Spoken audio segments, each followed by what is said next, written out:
Di sebuah desa kecil di pinggiran Pyongyang, sebuah lahan pertanian baru mulai menunjukkan keberhasilannya. Tanah yang dahulu gersang kini hijau dengan ladang gandum dan sayur mayur yang tumbuh subur. Proyek pertanian ini, yang awalnya dipandang sebelah mata, kini menjadi kebanggaan para petani setempat.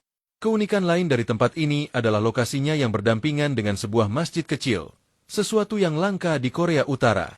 Masjid itu, yang didirikan oleh komunitas muslim asing dan beberapa warga lokal yang memeluk Islam, menjadi pusat aktivitas spiritual dan sosial bagi mereka.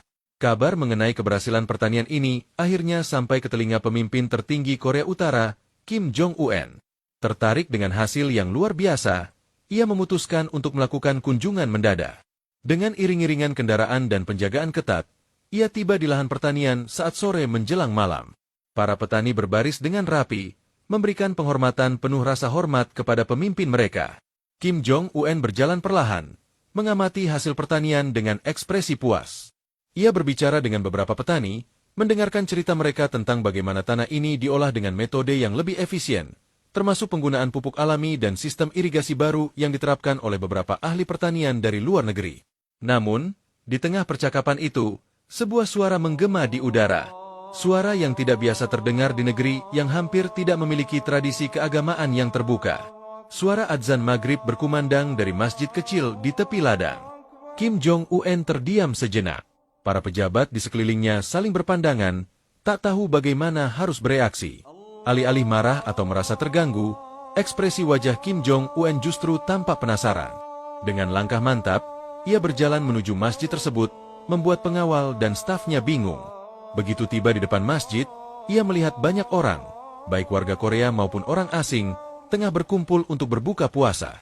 Beberapa pria mengenakan pakaian khas Muslim, sementara yang lain mengenakan pakaian biasa.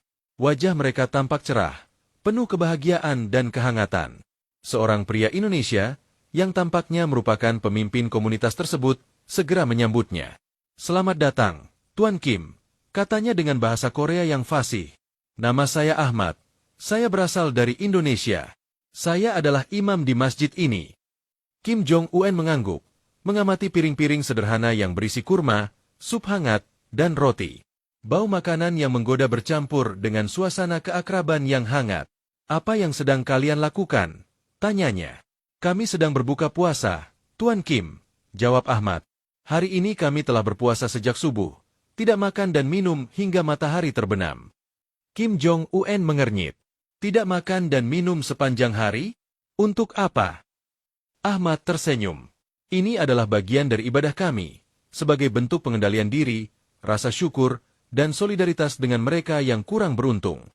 Sang pemimpin Korea Utara terdiam. Ia memperhatikan wajah-wajah yang tampak berseri, meskipun seharian menahan lapar dan haus. Ada sesuatu yang berbeda di sini. Sesuatu yang tidak pernah ia rasakan sebelumnya. Setelah berbincang beberapa saat, Ahmad menawarkan Kim Jong-un untuk ikut berbuka bersama. Awalnya, para pejabat tampak ragu, tetapi Kim Jong-un, yang jarang sekali mengikuti tradisi di luar kebiasaannya, menerima tawaran itu. Ia duduk di antara mereka, mengambil kurma, dan mencicipinya perlahan. Rasa manisnya terasa begitu istimewa setelah seharian melihat aktivitas pertanian. Malam itu, setelah kembali ke kediamannya, Kim Jong-un tidak bisa berhenti memikirkan pengalaman yang baru saja ia alami. Rasa kebersamaan, ketenangan, dan makna di balik puasa yang diceritakan Ahmad begitu membekas di pikirannya. Sebuah pemikiran aneh melintas di benaknya. Bagaimana rasanya jika ia sendiri mencoba berpuasa? Keesokan harinya, saat fajar menjelang, ia memutuskan untuk mencobanya. Untuk pertama kalinya dalam hidupnya, Kim Jong-un makan sahur dengan menu sederhana, lalu memulai puasanya. Ia menahan lapar dan haus sepanjang hari, sambil menjalankan tugas-tugas kenegaraannya seperti biasa. Menjelang sore, rasa haus mulai mengganggu, tetapi ia tetap bertahan. Ia ingin merasakan apa yang dirasakan oleh orang-orang yang ia temui di masjid.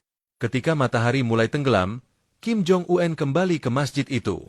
Kali ini, ia tidak datang sebagai pemimpin besar yang ditakuti, tetapi sebagai seseorang yang ingin merasakan makna dari kebersamaan. Ahmad menyambutnya dengan senyum lebar, begitu pula orang-orang lainnya. "Bagaimana rasanya, Tuan Kim?" tanya Ahmad saat mereka duduk bersama, menunggu waktu berbuka. Kim Jong-un menghela napas, lalu tersenyum. "Luar biasa. Saya merasa lebih menghargai makanan dan lebih memahami kesabaran. Ahmad mengangguk. Itulah salah satu hikmah dari puasa. Mereka pun berbuka puasa bersama, dalam suasana penuh kehangatan dan persaudaraan. Setelah makan, mereka melanjutkan dengan berbincang lebih jauh mengenai Islam, nilai-nilai kemanusiaan, dan bagaimana Islam mengajarkan keseimbangan dalam kehidupan.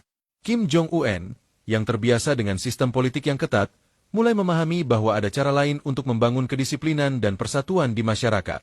Malam itu, untuk pertama kalinya dalam hidupnya, Kim Jong-un merasakan sesuatu yang jauh lebih besar daripada kekuasaan.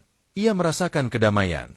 Setelah pulang, ia masih merenungkan semua yang telah ia alami. Ia bahkan mempertimbangkan untuk mengunjungi masjid itu lagi dan lebih memahami komunitas Muslim yang hidup di negaranya.